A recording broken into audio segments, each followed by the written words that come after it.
Bonjour.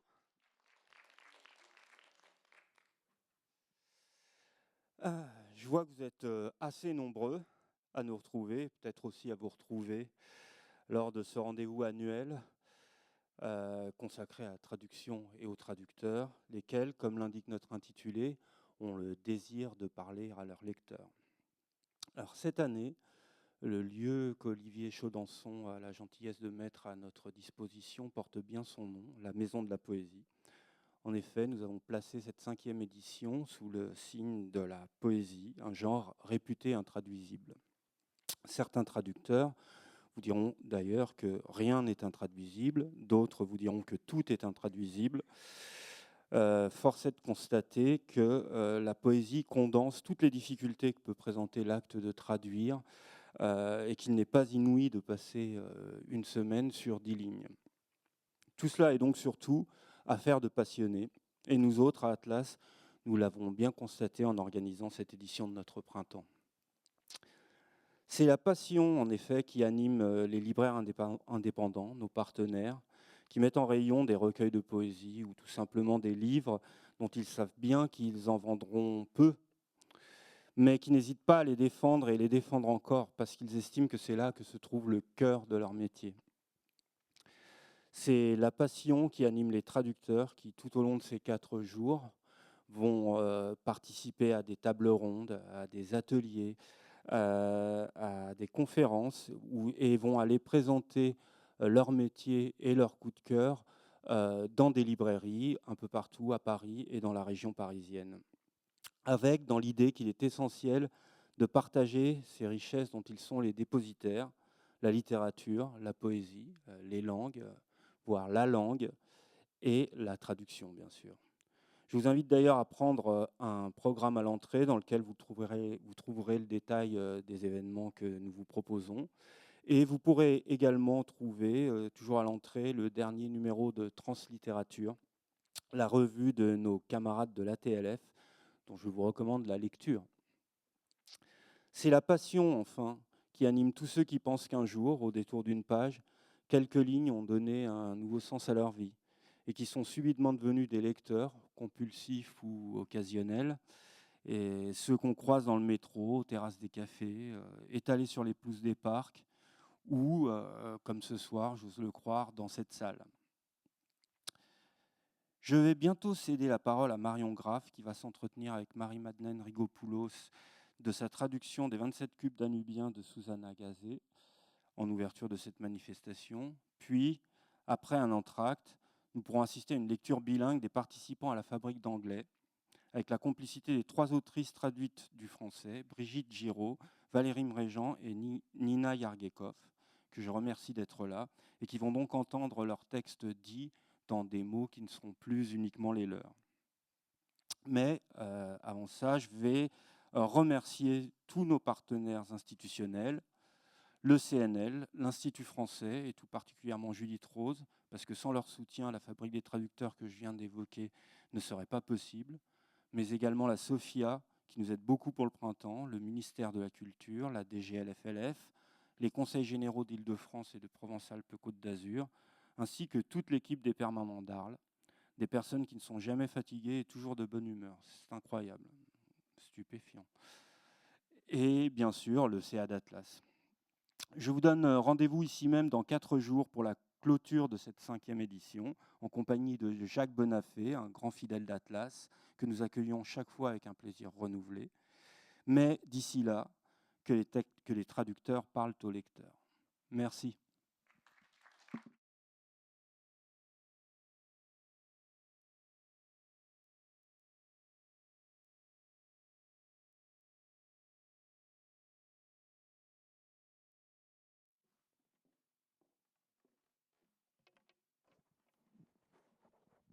Bonsoir. Est-ce qu'on m'entend? Oui. Bonsoir à tous. C'est un plaisir d'accueillir sur cette scène Marion Graff. Marion Graff, qui est, nous l'avons dit, traductrice, qui va venir nous parler de l'ouvrage qui paraîtra d'ici quelques mois, au mois d'août, qui va nous parler de Susanna Gazeux et voilà, de ce travail de longue haleine Marion Graff, je l'ai dit, vous êtes traductrice, vous avez fait des études de lettres en français, russe, espagnol. Vous traduisez de l'allemand et du russe. Nous en parlerons plus en détail tout à l'heure. Mais nous allons tout de suite rentrer dans le vif du sujet et nous plonger dans l'univers si particulier de Susanna Gase. Merci beaucoup, Marie-Madeleine. Bonjour à tous. Micro. Ouais, je crois que ce sera mieux avec le micro. Ça marche comme ça? On est un peu devant un trou noir là-devant. Alors, je pense, puisque je ne vous vois pas, qu'il y a quelques collègues que je connais, que je salue particulièrement. Et sinon, comme vous êtes pour la plupart d'entre vous des traducteurs, je vous salue aussi en collègues. Et je remercie Atlas de m'avoir invitée. Je viens de Suisse, donc ce n'est pas tout à fait évident d'être invitée ici à Paris pour parler de mon travail de traductrice comme traductrice venue de Suisse. J'aime beaucoup le travail d'Atlas, qui est un lieu de rencontre à Arles et ici. La formation, l'esprit de passage, les échanges entre traducteurs, tout ça, ce sont des choses qui me tiennent énormément à cœur et qui ont trouvé maintenant un aboutissement important avec le dernier volume paru du fameux dictionnaire de la traduction en France. Enfin, même en Suisse, on suit tout ça avec beaucoup d'intérêt et d'admiration. Il me semble que les passerelles aussi se sont multipliées entre les traducteurs de Suisse et d'ici. Et voilà, ma présence en est peut-être un petit signe.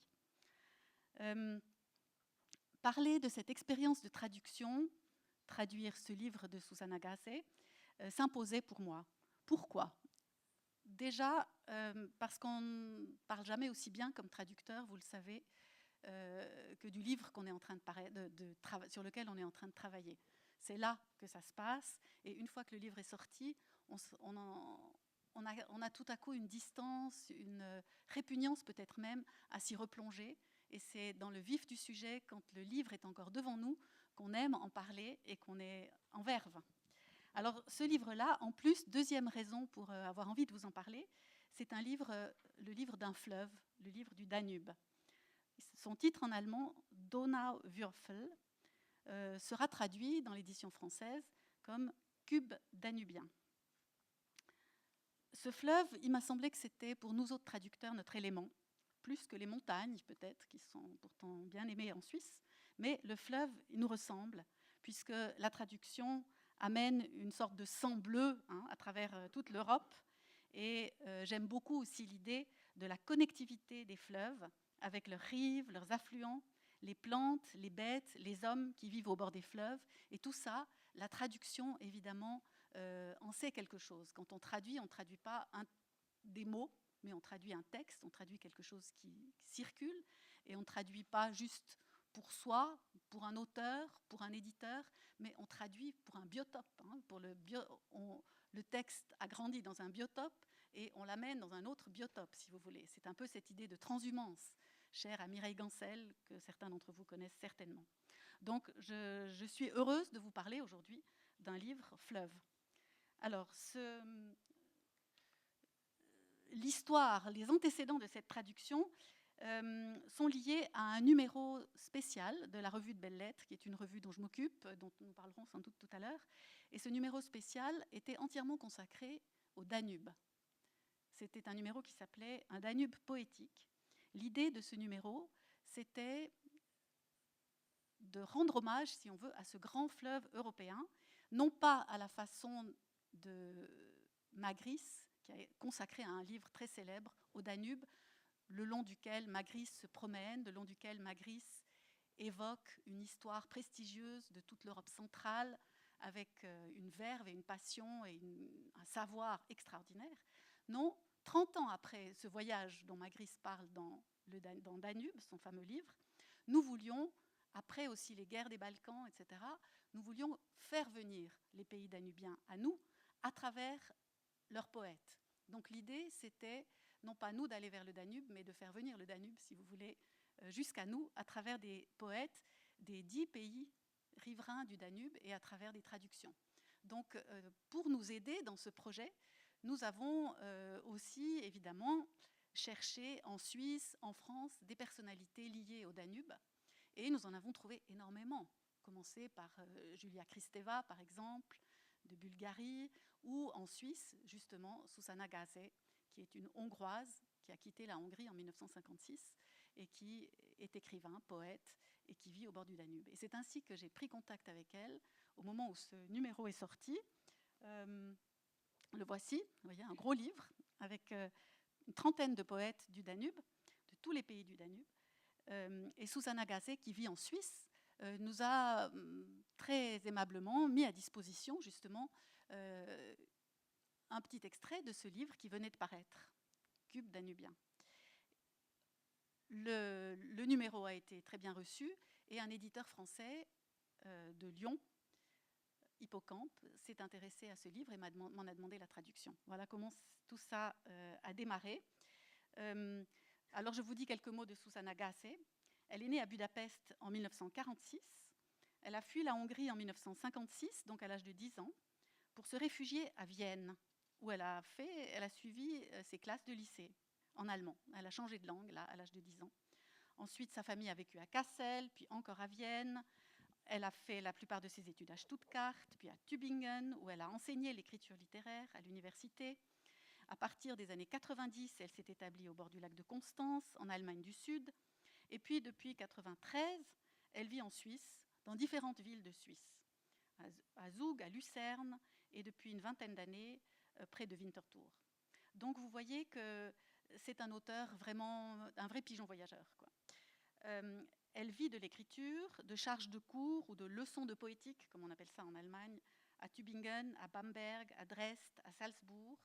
Et c'est en 1983 que paraît son premier livre, Zéro, qui obtient un prix important en Allemagne. Et d'emblée, elle est connue comme ça dans le monde littéraire.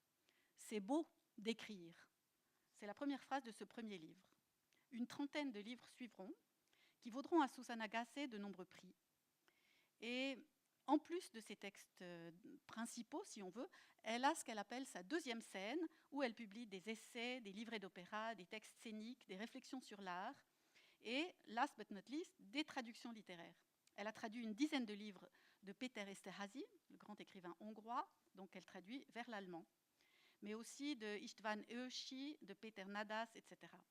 Et elle déclare elle-même qu'elle a appris à écrire en traduisant, à la manière, dit-elle, des étudiants des beaux-arts qui imitaient les maîtres anciens. Donc c'est une déclaration intéressante. Le grand thème de Zsuzsanna Gase est lié à son expérience la plus profonde, la migration. La migration des gens, bien sûr, à pied ou autre, mais aussi la migration des mots, la migration des mets, la migration des plantes et celle des animaux. Dans un de ses livres récents, l'auteur raconte qu'elle est invitée en tant qu'étrangère professionnelle à participer à une conférence sur la migration. Alors, dit-elle, que je suis tout sauf une étrangère, puisqu'il faudrait tout d'abord qu'on me dise où se trouve mon pays extérieur et mon pays intérieur.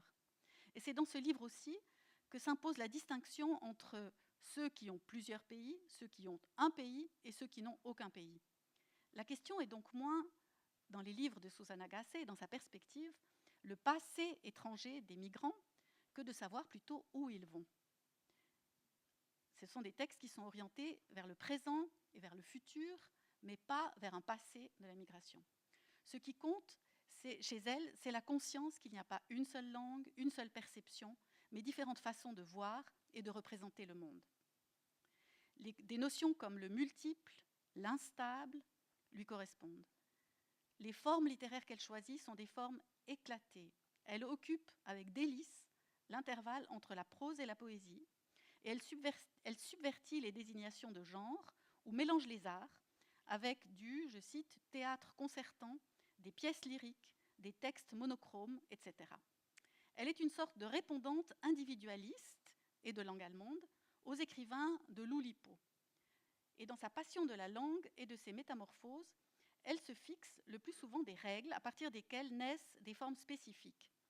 Inventaire du visible à partir d'un lieu d'observation, contraintes de longueur, de rythme, de sonorité, etc. Georges Perec fait partie de ses auteurs préférés, avec Cervantes, bien sûr, et beaucoup d'autres, dont je ne citerai que Maurice Blanchot et Nathalie Sarraute. à laquelle elle rend un hommage d'ailleurs entre les lignes dans un des personnages d'un de ses livres, Jan, Janka, Sarah und ich. C'est un livre qui n'est pas traduit encore.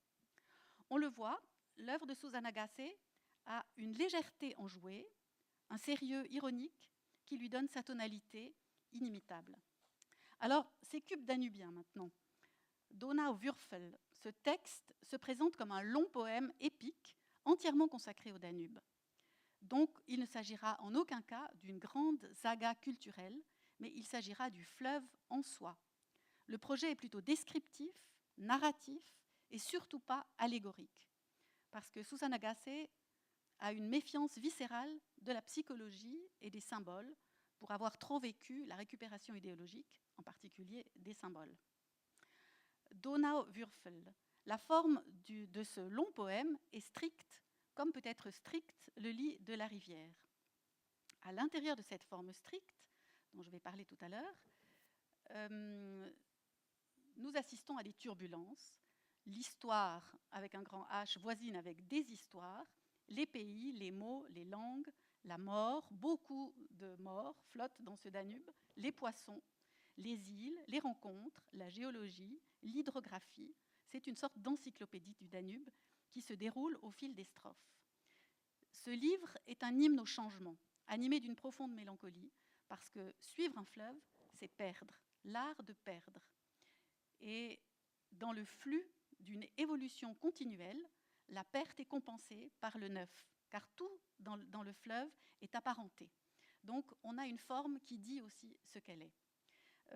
Maintenant, je vais vous lire la première strophe dans cette traduction encore inédite, donc peut-être qu'elle va encore subir quelques changements d'ici la publication, parce que cette première strophe vous dira très clairement la contrainte à laquelle j'ai dû obéir.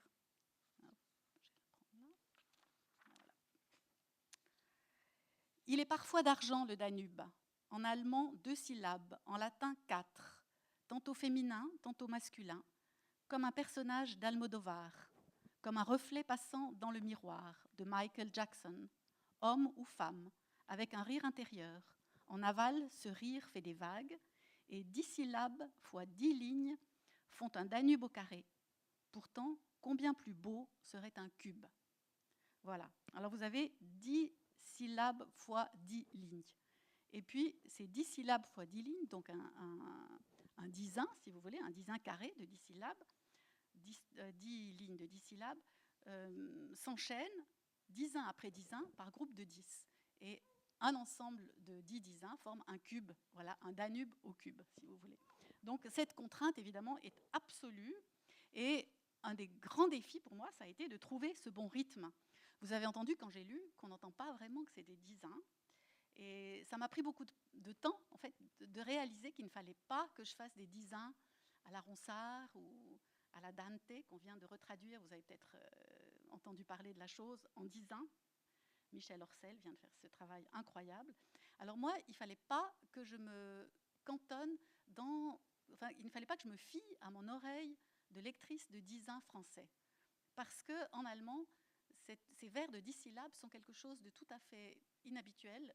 L'allemand ne connaît pas cette forme de versifié, là. Et pour Susanna Gassé, je l'ai entendu lire aussi plusieurs fois ses poèmes, il s'agissait vraiment du lit de la rivière, c'est-à-dire que le fleuve doit couler librement dans ces 10 syllabes. Il faut compter sur ses doigts 10 syllabes, pas une de plus, sauf qu'en français, on a ce fameux E muet qui joue des tours pendables, et je peux vous assurer que ce n'était pas facile d'arriver à former des vers de 10 syllabes qui sonnent quand même à peu près comme du français et qui tiennent compte de l'humour et de toute la quantité, toute l'intensité du texte. Alors, ces décasyllabes contiennent évidemment un projet descriptif qui déborde sans cesse, des lambeaux de récits qui s'enchevêtrent, des personnages qui surgissent, qui disparaissent, qui se répondent, des motifs, des chiffres, elle adore les chiffres, qui se lancent des échos inattendus. Et il fallait entrer dans ce jeu en faisant miroiter ces personnages, dont certains sont fictifs et d'autres ne sont pas fictifs, sont réels. Par exemple, Susanna Gassé aime beaucoup les esturgeons, qui sont des poissons qui changent d'apparence et qui se transforment sans cesse. Je crois que c'est un petit peu son totem, hein, l'esturgeon. Voilà. Et puis, une grande difficulté aussi, ça a été l'intertextualité enjouée. Elle me disait juste au passage, « Ah, tu vois, là, c'est une citation de Goethe. Ah, mais là, j'ai joué sur telle chanson américaine, etc. » Donc, il fallait que je voie que ce texte contienne aussi des petites pépites de citations, mine de rien, parce qu'elles ne sont pas entre guillemets. Donc, cette œuvre, dans le dialogue avec Susanna Gassé, est devenue un peu collective. J'ai dû introduire quelques allusions littéraires, et puis j'ai dû aussi négocier avec elle le rôle particulier du jeu. Et en particulier, un des moments clés de ce travail de traduction a été de mettre à contribution son intelligence de traductrice. Pour la première fois, l'auteure que je traduisais était elle-même une traductrice. Et c'est ainsi, avec elle, que nous avons procédé aux adaptations nécessaires de certains passages qui ne se moulaient pas, tout simplement, dans le français. Et là, nous avons convenu avec Marie-Madeleine qu'elle vous lira 2 de ces petits passages qu'on a revus avec la traductrice, et vous allez l'entendre parler tout à coup. Voilà, vous pouvez y aller. Je commence par le 17. Oui. À Ulm, le Danube est encore svelte, mais c'est déjà le Danube. Il vient remplir à ras-bord son lit étroit, lui monte à la bouche car ce lit a une bouche aux lèvres proéminentes pour ne pas perdre une seule goutte d'eau. La situation est singulière. On la décrira de préférence comme un tendre baiser. L'eau effleure la bouche tendue et file en biais. Ulm est penché. Vu du train, le dôme aussi est penché. Mais ici, ding ding dong. Pour les oreilles françaises, le texte doit s'arranger pour faire sonner les OU et les U, sachant qu'à Ulm, la ville s'appelle Ulm, et que le texte original comporte quantité de mots prononcés OU, comme Ulm, Hunnen et Hunte. Attila, ses chiens, ses troupes déboulent sur Ulm. On hurle, on tue. Ulm brûle, épouvante, des Huns aux coutumes obscures.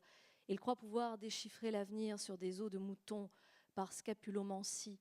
Et bien qu'en Hongrie, on veuille garder ses distances avec les Huns, on a ses raisons, on entend parfois à la campagne le doux mot « hun », ce qui veut dire « où ».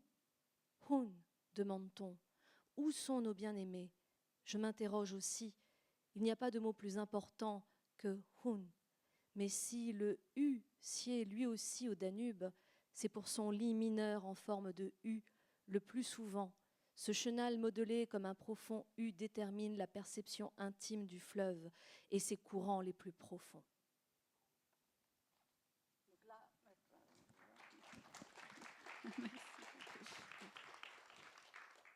Donc là, il a fallu vraiment, avec l'aide de l'auteur, et je ne sais pas jusqu'où j'aurais été si elle n'avait pas été une interlocutrice passionnée pour transformer le texte, puisque voilà, je crois que les lecteurs français diront spontanément quand même Ulm plutôt que Ulm, et puis ces termes de l'allemand que nous avons laissés, enfin voilà. J'espère que c'est compréhensible. Et puis le deuxième passage qu'on va lire, c'est un peu un autre problème dont je vous parlerai, mais d'abord on va l'écouter. 18e cube. L'or du Danube, on l'espère dans la nabe, mais aussi dans ses affluents. Il faut chercher. Le bassin de la nabe, ou plutôt le système de la rivière, ressemble à une belle grappe avec de très nombreuses ramifications. Et il se pourrait que notre or se trouve dans cette arborescence. Si le poème original se grise ici des noms, allemands, des ruisseaux de la région, la traduction plus libre donnera à ces ruisselets et affluents une poignée de nouveaux noms et de surnoms. Par exemple, le Waldbach, le Heisbach, le Süßbach et le Salzbach. Il faudra garder le Rosenbach, car Rosenzeit est un triste et beau poème d'amour de Mörike. Les roses, oui, les roses ne durent qu'un instant. Le Rosenbach, lui, persévère. Tous ces ruisseaux qui, des montagnes du nord, se jettent dans le Danube, venant non pas des Alpes et du sud, mais bien du nord, ont chacun un nom. Mais leurs noms se répètent, se ressemblent, proximité de noms dont il a déjà été question plus haut. À l'origine, en français aussi, les cours d'eau ont commencé par s'appeler aigues, rivières ou simplement ruisseaux. Alors, pourquoi ne pas les renommer ? Ajoutons à la nabe une aigue blanche, une aigue noire. et la petite Isère serait aussi possible. Et d'autre part, nous aurions le Susbach, le Liebwasser et le Goldbach. En fait, plusieurs des cours d'eau sinueux qui forment cette grappe ont des noms tchèques, puisqu'ils ont leur source du côté tchèque. En tchèque, le ruisseau se dit potok. En allemand, comme en français sans doute, on croirait entendre un nom propre, un véritable jeu d'embrouille.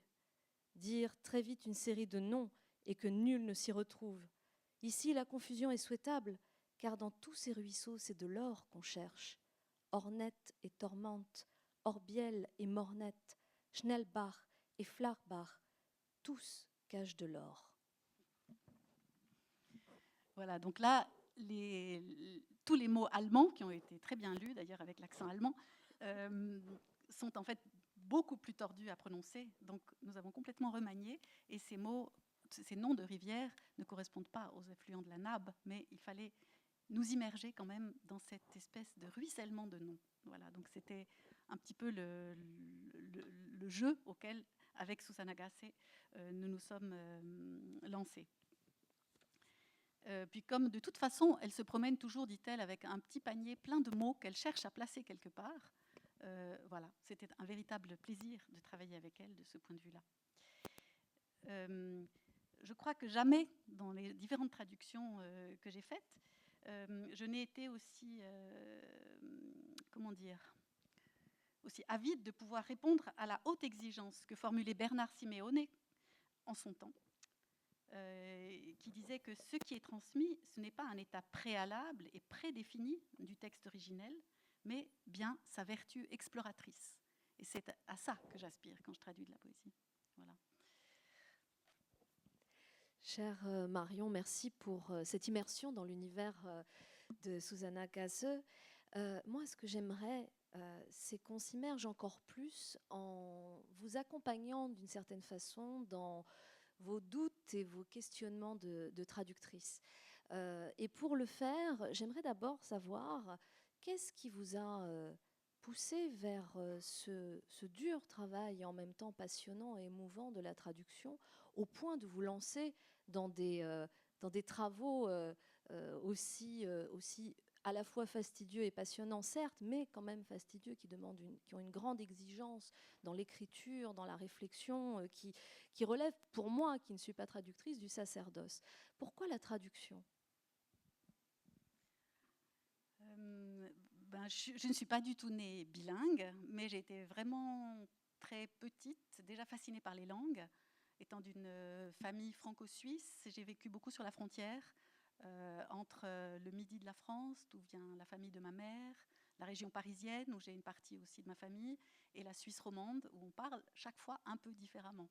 Donc je me souviens très bien comme enfant d'avoir senti dans le français ces petites différences, et comme on s'auto-traduit selon la personne avec laquelle on parle, et ça m'a vraiment déjà comme enfant fascinée. Puis après, pendant les années de lycée, j'ai appris toutes les langues qu'il était possible d'apprendre dans le lycée, par cette même curiosité de se dire mais c'est incroyable qu'on puisse donner à la même chose une infinité de noms, quoi. Enfin, j'ai toujours trouvé ça merveilleux. Et puis après, j'ai fait mes études en fait en Suisse allemande, à Bâle. J'ai quitté la Suisse romande pour aller justement vers l'Est. J'ai étudié le russe et l'espagnol.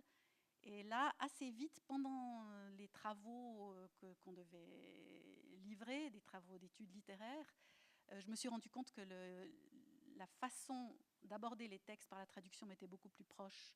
Disons, la critique littéraire avec son côté un peu surplombant, cette espèce d'errance autour du texte à la recherche du sens, me convenait beaucoup moins que le contact qu'on cherche avec la germination du texte quand on le traduit, parce que là, on est vraiment dans la création même du texte, au cœur de l'écriture. Et c'était pour moi une façon de répondre au texte qui m'interpellait, qui me convenait mieux que la critique littéraire, que j'ai aussi pratiquée par ailleurs. Mais disons, mon âme va à la traduction à cause de ça. Ouais. La critique littéraire spécialisée dans la poésie plus particulièrement ? Oui, puis la critique plutôt pour transmettre la poésie, pas une critique de type universitaire. Voilà. Alors, vous traduisez de l'allemand et du russe, mais beaucoup de l'allemand. Vous traduisez aussi de la jeunesse, ce que j'ai découvert. La jeunesse, parce que vous avez un goût particulier, ou parce que ça s'est présenté, ou parce que c'est un autre exercice? Ça a commencé en fait parce que les éditions de la Joie de lire, qui sont un bon éditeur jeunesse à Genève, se sont approchés de moi pour des traductions du russe. Et c'était une époque où j'avais moi-même des enfants petits. J'avais moins la possibilité d'aller en Russie, d'être au courant vraiment des derniers rebondissements de la langue russe. Vous savez que les langues évoluent beaucoup, il faut pouvoir aller quand même assez fréquemment.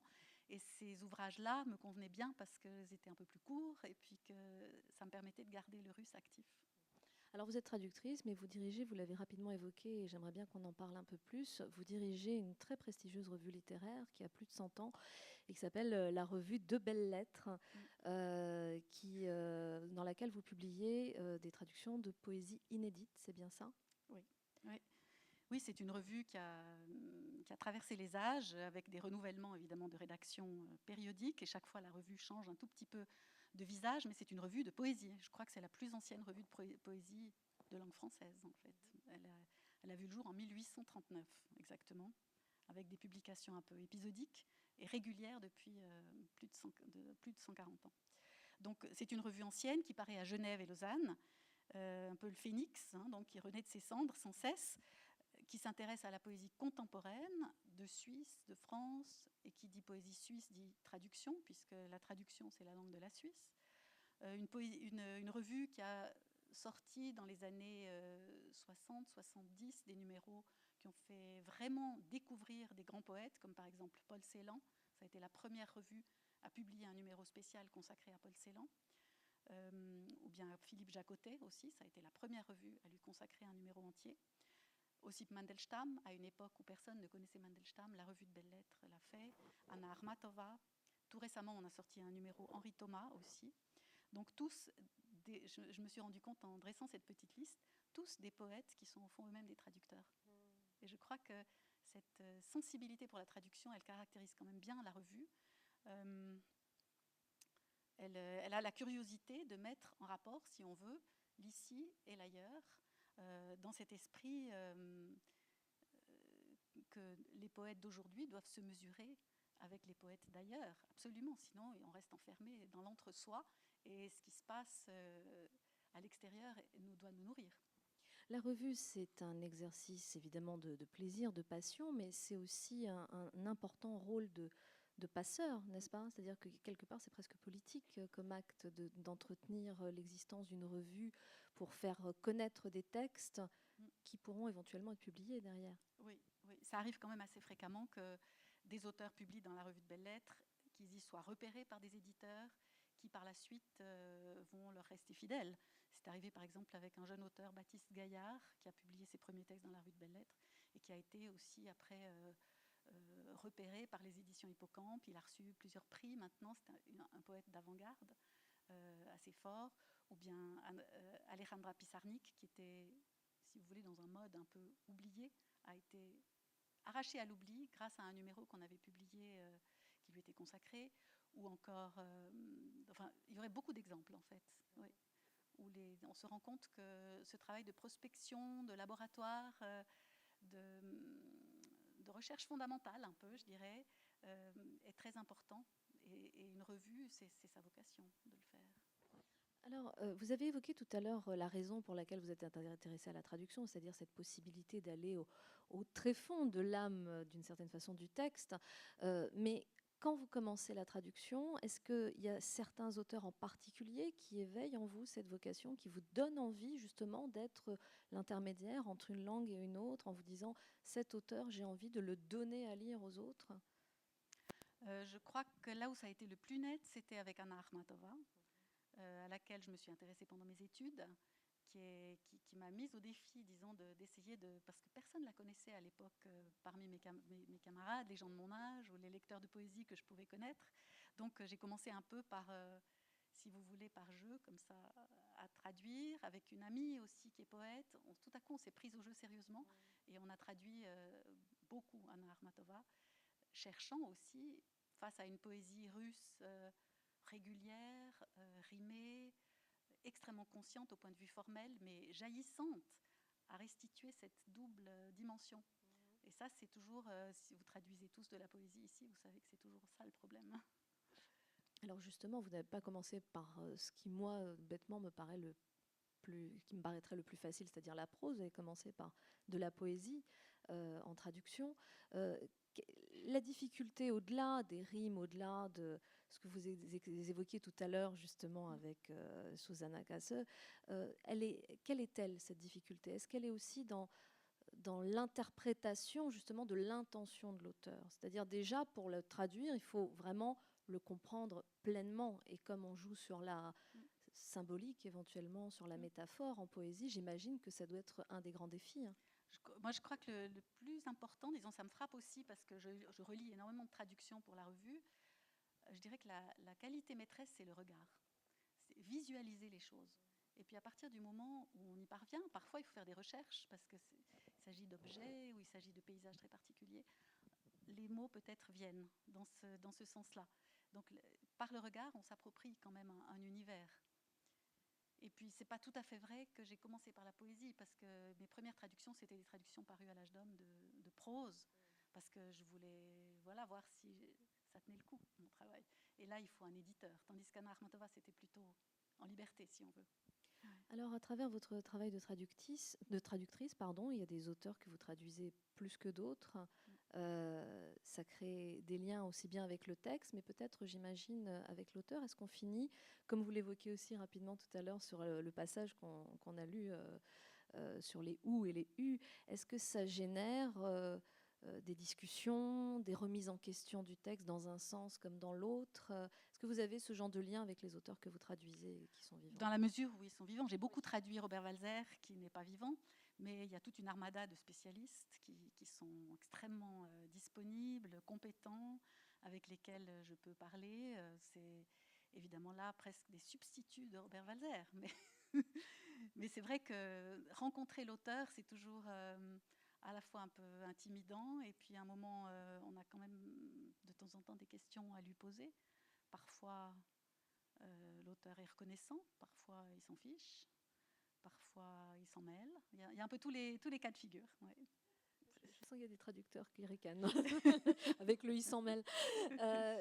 Alors, est-ce que ça demande, sur un texte comme celui de Susanna Gasse, qui est encore une fois très exigeant, est-ce que ça demande une véritable immersion au sens, on va dire, athlétique même du terme? Est-ce que vous devez vivre, penser, respirer, manger, boire Susanna Gasse pour écrire ce texte, pour ne pas en perdre le fil, justement? On parlait de fleuve tout à l'heure.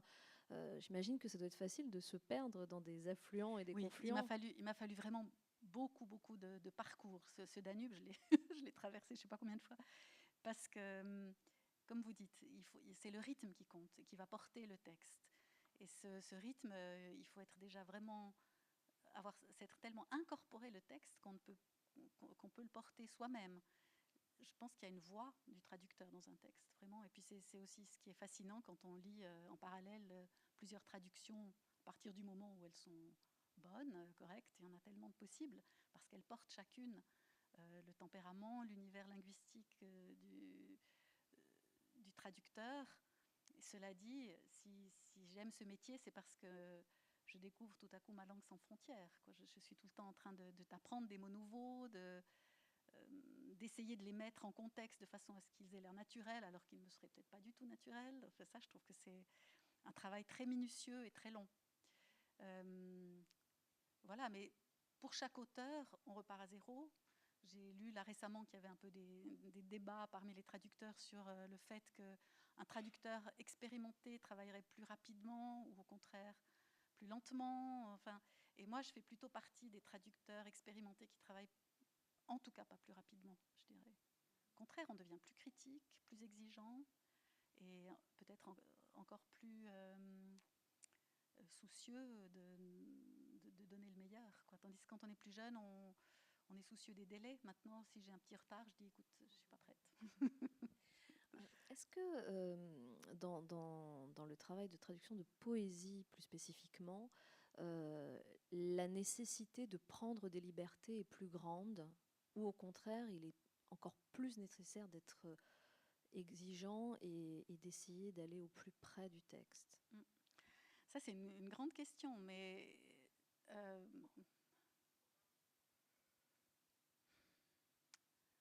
prendre des libertés. Je complète peut-être en disant, parce que vous avez parlé de trouver la voix de l'auteur, moi j'aurais dit musique avec mon vocabulaire à moi, mais j'imagine qu'on sous-entend la même chose. Oui. Est-ce qu'au nom de cette musique, de cet accent, qui est quand même l'effet recherché, on va s'autoriser la liberté qui va permettre de restituer la musique plutôt qu'un mot, par exemple? Oui, bien sûr, on traduit pas des mots, mais on traduit un texte. C'est ça plutôt l'idée. Donc, parfois, c'est vrai qu'on peut être infidèle sur un mot pour garder le rythme. Ça, c'est tout à fait clair, mais aussi bien dans la prose. Si je vois dans beaucoup de textes de Robert Walser, les questions se posent tout à fait dans les mêmes termes que dans la poésie, avec une attention sur de plus grand format. La poésie, c'est quand même en général des formats plus courts. Même un poème épique comme celui-ci n'a jamais cette espèce de grand tissu dans lequel on avance quand on traduit de la prose. Dans un poème, on a en général une vision plus en surplomb de son travail dans toutes les directions. Aussi, on se rappelle très bien ce qu'on a mis au début, il faut faire résonner avec la dernière strophe, etc. Je dirais que c'est une question surtout de dimension, après. Mais il n'y a pas une exigence supplémentaire? Parce que la poésie vous met quand même des contraintes supplémentaires, des barrières presque physiques, j'allais dire, hein, puisque vous parliez du design tout à l'heure, etc. Donc déjà, avec tous ces obstacles supplémentaires sur le chemin, moi je serais tentée de prendre plus de liberté en me disant, bon, j'ai déjà sauté l'obstacle du design, j'ai l'obstacle de la rime, j'ai l'obstacle je ne peux pas tout restituer. Je me fixe, si vous voulez, une certaine politique que je vais adopter. Par exemple, si je pense à la poésie de Robert Walser, que j'ai pas mal traduite aussi, le jeune Robert Walser, il était très influencé par une poésie de type Verlaine, avec une musicalité incroyable, une profonde nostalgie et une harmonie vraiment extrême, qui suscite aussi, c'est vraiment le chant de la pluie, quoi, un petit peu, avec surtout la notion de désir qui est très forte. Alors bon, pour moi, c'était absolument impossible de jongler avec ces rimes intérieures, etc. Donc j'ai choisi de restituer plutôt cette mélancolie infinie, cette harmonie des sons, avec des assonances, mais je n'ai pas cherché à donner vraiment... Voilà. Donc j'ai été infidèle dans un sens, mais pour sauver ce que je pouvais sauver. Tandis qu'à la fin de sa carrière, il écrit en vers, mais c'est des vers très moqueurs dans lesquels il s'appuie sur ces vers pour faire rire. Et là, j'en ai rajouté des vers qui rimaient pour faire rire aussi. Donc, de nouveau, j'ai été infidèle, mais pour faire éclater cet humour fabuleux de Walser dans ses derniers poèmes. Comment dirais-je, est-ce que vos traductions, et je pense avoir la réponse parce qu'on l'a rapidement évoqué en off, comme on dit tout à l'heure, vos traductions peuvent générer des transformations sur un texte initial? C'est-à-dire que la discussion à travers le travail que vous allez faire avec l'auteur vivant, évidemment, puisque vous l'avez évoqué tout à l'heure, peut générer un questionnement de la part de l'auteur sur ce que lui-même a déjà écrit à travers votre interprétation et votre lecture. Ah oui, il y a une histoire très amusante avec un poète que j'ai traduit qui s'appelle Klaus Merz, qui est un bon poète suisse, pas très connu encore en France, mais il y a quand même 2 livres de ses poèmes qui ont paru, et un récit aussi. Et là, il s'agissait dans ce poème d'une visite à la campagne, et le jeu lyrique voyait l'hôtesse chez laquelle il était, il se trouvait, qui battait un gâteau, qui préparait un gâteau comme ça dans une terrine. Hein. Et puis, si je traduisais littéralement, ça donnait quelque chose d'extrêmement érotique. Alors, lui, il ne voulait pas ça. Je lui dis, est-ce que tu veux cette intention? Alors, je l'ai traduit en parlant d'une terrine, et puis le fouet de l'hôtesse, c'était un peu difficile, quoi. Donc, il a fallu un petit peu changer. Et puis après, on a bien ri parce qu'en allemand, si on retraduit ce mot terrine, ça fait Becken, c'est donc les hanches. Donc on s'en sortait pas. Mais sa version originale et la mienne sauvaient les apparences. Voilà. Ça a donné? Je ne sais plus par cœur maintenant. On va tous aller chercher, voir si c'est resté érotique ou pas. Mais c'est resté entre nous aussi. Alors, on ne veut pas en savoir plus. Pour revenir à Susanna Gase, que moi j'ai découvert à l'occasion de cette rencontre et grâce à vous, c'est une auteure qui a reçu le Grand Prix suisse de littérature en 2018, qui a une œuvre derrière elle. Vous avez évoqué tout à l'heure ses origines, qui elle est, ce qu'elle a fait. Est-ce que, ma question est peut-être bête et pardonnez-moi par avance, mais est-ce que vous avez une explication en fait qu'elle n'ait pas été plus traduite plus tôt, puisque manifestement, et puis on a pu l'entendre, c'est un très très bon auteur. C'est un auteur difficile. Je crois que c'est vraiment un auteur difficile parce qu'elle elle refuse toute facilité. Et moi, j'admire ça immensément parce que pour elle, c'est plus important de réaliser ce qu'elle veut réaliser que d'avoir beaucoup de lecteurs. Je crois que là, elle est intraitable là-dessus. Et elle veut échapper. Elle est justement comme ces esturgeons dont elle parle, ces esturgeons dérangeants. Ça a donné ça en français. Elle voulait aussi un peu un jeu sonore, je crois. C'était mon interprétation. Qui se transforme toujours. Donc elle est tellement insaisissable que les éditeurs ont peur, je crois, de la publier. Donc on verra si maintenant, peut-être que le mouvement va être donné. Vous avez lu, j'imagine, d'autres de ces livres. Qu'est-ce qui, à votre sens, habite cet auteur? Par quelle, peut-être, idée centrale, quel est le fil rouge de son œuvre? Comme je le disais, c'est cette question de la migration, comme toujours. Évolution, comme capacité, au fond, de s'ouvrir à l'autre. Hein. Et je pense que c'est quelqu'un fondamentalement d'engagé aussi.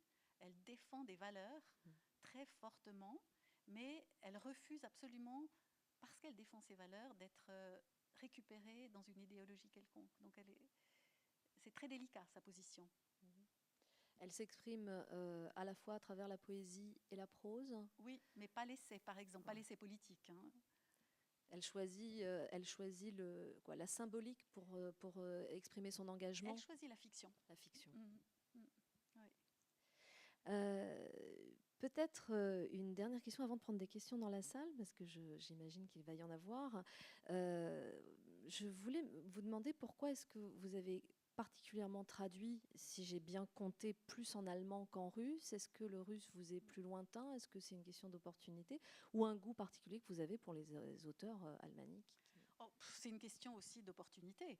J'ai traduit d'abord du russe pour les éditions L'Âge d'Homme, qui était dirigé par Monsieur Dimitrievitch, qui était lui-même un grand connaisseur de la littérature russe. Il y avait beaucoup de lacunes aussi encore dans la transmission des grands textes russes en français, pour toutes sortes de raisons. Donc ces éditions L'Âge d'Homme à Lausanne ont fait un travail extraordinaire. Et maintenant, après la mort de Dimitrievitch, tout son travail est en train d'être repris aux éditions Noir sur Blanc dans une collection qui s'appelle la collection de Dimitri. Et vous verrez surgir de nouveau des très grands textes magnifiques, vraiment. Donc pour moi, ça a été extraordinaire. Je suis allée le voir. Je lui ai dit, je suis une jeune traductrice, je sais le russe, je veux devenir traductrice. Est-ce que vous avez du travail pour moi? Et puis, j'avais jamais rien fait dans ce domaine. Puis il m'a dit, ben voilà un livre que j'aimerais publier, essayez. Vous revenez, vous m'enverrez 20 pages. Puis après, je n'avais pas de réponse.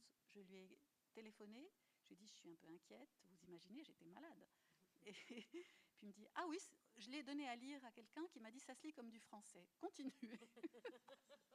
C'était comme ça qu'on formait les traducteurs à l'époque. Là, on pourrait aussi dire.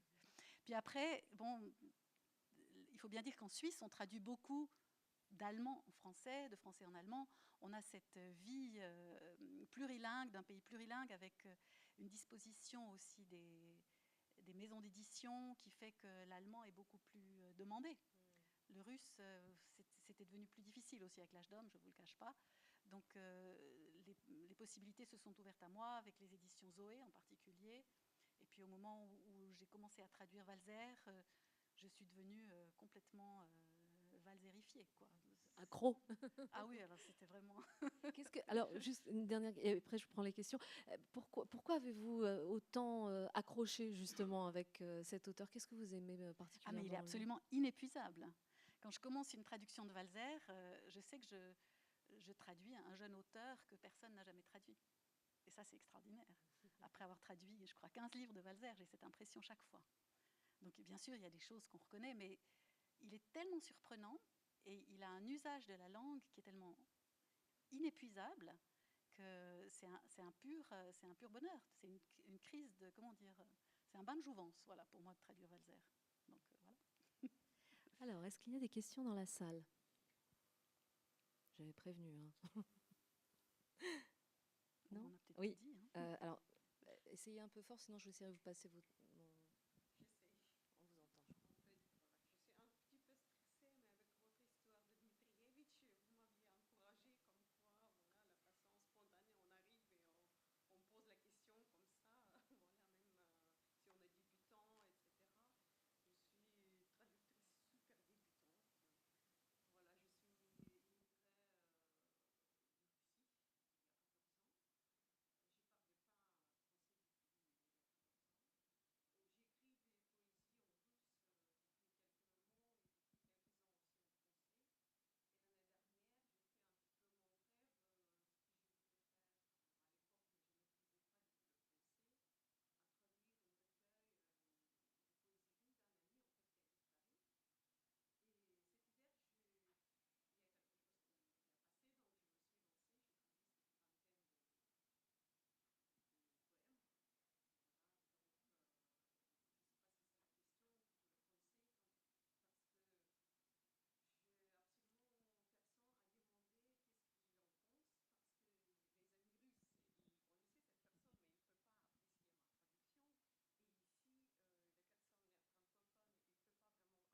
ils ne peuvent pas vraiment apprécier non plus ma traduction, parce qu'ils ne connaissaient pas l'original. Donc, voilà. Quel est le premier pas à faire? Vous voulez savoir comment... Qu'est-ce que je peux faire dans cette situation? Déjà pour savoir, est-ce que ma traduction vaut quelque chose? Est-ce que ça vaut le coup continuer? Mais là, vous êtes typiquement, justement, le genre de personne qui s'adresse à une revue. Parce que c'est vrai qu'une revue, c'est un peu la fonction d'une revue. On reçoit énormément de textes de personnes qui commencent. Et voilà. Ou bien alors, il y a évidemment des filières de formation de traducteurs, mais peut-être qu'il faut, il faut se diriger alors plus vers Atlas ou vers une université. Mais pour avoir un avis professionnel sur un premier travail, que ce soit un premier travail de poète ou un premier travail de traduction, je trouve que c'est une fonction importante des revues. Oui, c'est ce que vous Parfois, disiez tout à les l'heure. éditeurs n'ont pas le temps, hein, c'est ça. Ouais. Bon, la nôtre, par exemple. Une revue de poésie, si c'est de la poésie. Il y en a beaucoup, hein, de revues de poésie. Ouais. Ah oui. Ah oui. Mais c'est... Ouais. Ben voilà. Mais c'est ce que vous disiez tout à l'heure, c'est toute la force aussi des revues on disait, d'engagement, c'est-à-dire à la fois de faire découvrir des auteurs, mais en même temps de faire découvrir des traducteurs. Ouais. Est-ce qu'il y a une autre question? Oui. Alors, tout d'abord, merci pour votre intervention. Ma question portait sur le fait que vous dites avoir appris l'espagnol, étudié l'espagnol. Or, vous ne traduisez pas l'espagnol. Que s'est-il passé en fait c'est le moment.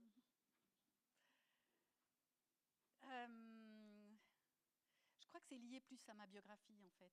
C'est-à-dire que j'ai pu faire de plus longs séjours en Russie, en Pologne, dans les pays slaves. Ce qui fait que je suis plus à l'aise dans les langues slaves aujourd'hui. Puis l'espagnol, il me rend service pour la revue, parce que quand on publie des poètes espagnols, etc. Mais c'est une langue que je dirais que je ne me sentirais pas trop de traduire un livre.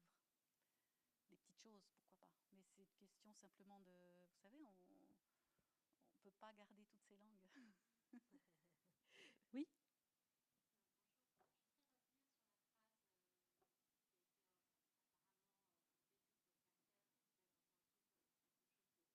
quelque chose comme un vade-mecum. Vous m'entendez Un pas? peu plus fort. Ou alors... Ça se lit comme du Je voudrais français. revenir sur la phrase, ça se lit comme du français. Ouais. Qu'est-ce que vous faites de cette phrase pour traduire de la poésie? Parce que vous traduisez la poésie en vous disant il faut que ça se lise comme du français. Et qu'est-ce que ça veut dire?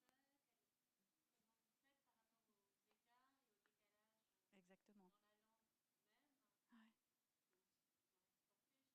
Oui, tout à fait. Mais il y a quand même... disons, là, j'ai trouvé que c'est... Sur le moment, à l'époque, j'ai trouvé que c'était un peu léger. J'attendais quand même un tout petit peu plus de commentaires. Mais bon, il était très pressé. Hein. Mais quand je traduis, mon idée, c'est quand même que je m'adresse à des lecteurs français, mais je ne suis pas... d'avis que le lecteur doit être choyé au point qu'on lui mâche, qu'on lui présente un poème. J'entends quand je lis un poème français, souvent il me faut le lire 10 fois pour le comprendre. Alors pourquoi pas proposer une traduction qu'il faut lire 10 fois pour la comprendre? Ça ne me gêne pas du tout non plus. Je ne trouve pas qu'il faut lisser, je ne trouve pas que ça doit être nécessairement joli, je ne trouve pas que ça doit être nécessairement compréhensible non plus, mais il y a une sorte de force intérieure qui doit passer, une énergie. C'est difficile à définir. Ouais. Une dernière question et après on rend l'antenne. Je voulais savoir si vous aviez voyagé quand vous avez traduit Cube danubien. Est-ce que vous avez fait le voyage aussi? Alors je suis allée aux sources du Danube quand même, et c'est vrai que ça m'a bien aidée parce que le site est assez bien décrit dans le poème, mais ça aide d'avoir vu les lieux. Donc il y a un certain nombre de lieux que je connais, le canal aussi à Vienne, etc. Ça m'a aidé. Mais vous savez, grâce à Internet, ce qui m'a demandé beaucoup de recherche, c'est tout ce qui est géologique, parce qu'il y a une grande part de réflexion géologique dans ce livre, et ça m'a passionnée. Enfin, voilà, vous savez tous ce que c'est, quoi. C'est passionnant dans le domaine de la traduction de devoir toujours élargir son savoir. Et là, je m'en suis pas privée. Alors, cher Marion Graff, nous pourrons lire l'intégralité de ce texte, si tout va bien, mais tout ira bien, en août, c'est bien ça?